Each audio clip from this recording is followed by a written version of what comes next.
في تاريخ غريب، ناس كتير بتختفي فيه كل سنة والموضوع عمره ما بيطلع في الأخبار. التاريخ هو 9 ديسمبر.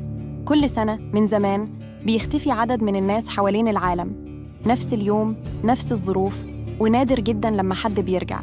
بس في حالة واحدة رجعت، واحد اسمه سليم من مصر، اختفى 3 أيام ورجع فجأة من غير ما يفتكر هو كان فين.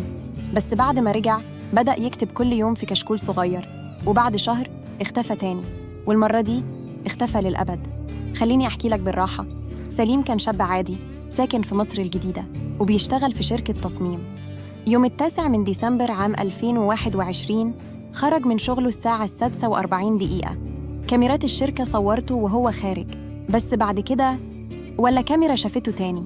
موبايله كان شغال لحد الساعة 7:03 وبعدين فصل خالص. الشرطة قالت مفيش جريمة لأن مفيش أي دليل.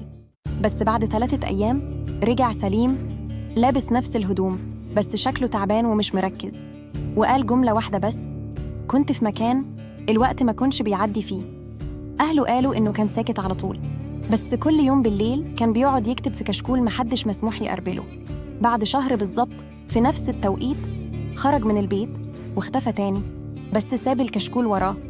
الكشكول كان مليان كلام بس ما فيهوش تواريخ. أول صفحة مكتوب فيها 9 ديسمبر، مش يوم، ده باب، ووراها جمل أغرب: كل اللي بيعدي من الباب بينسى هو مين. لو ركزت في حياتك هتلاقي لحظة مش فاكر عديت إزاي. يمكن تكون عديت. المكان ده مش بره الزمن، ده جوانا. السؤال هنا، هو ده خيال ولا ممكن فعلا نكون بنختفي لحظات وإحنا مش واخدين بالنا؟ في ظاهرة اسمها اللحظات الضايعة، بتحصل في لحظات الصدمة أو التوتر. دماغك بيقف شوية. بس سليم كان بيتكلم عن حاجة أعمق. هو كتب إنه شاف ناس هناك. المكان كان من غير لغة، بس كل الناس كانت فاهمة بعض. مفيش نهار بس بتحس بالزمن، وأكتر حاجة بتخوف إنك مش حاسس إنك عايز ترجع.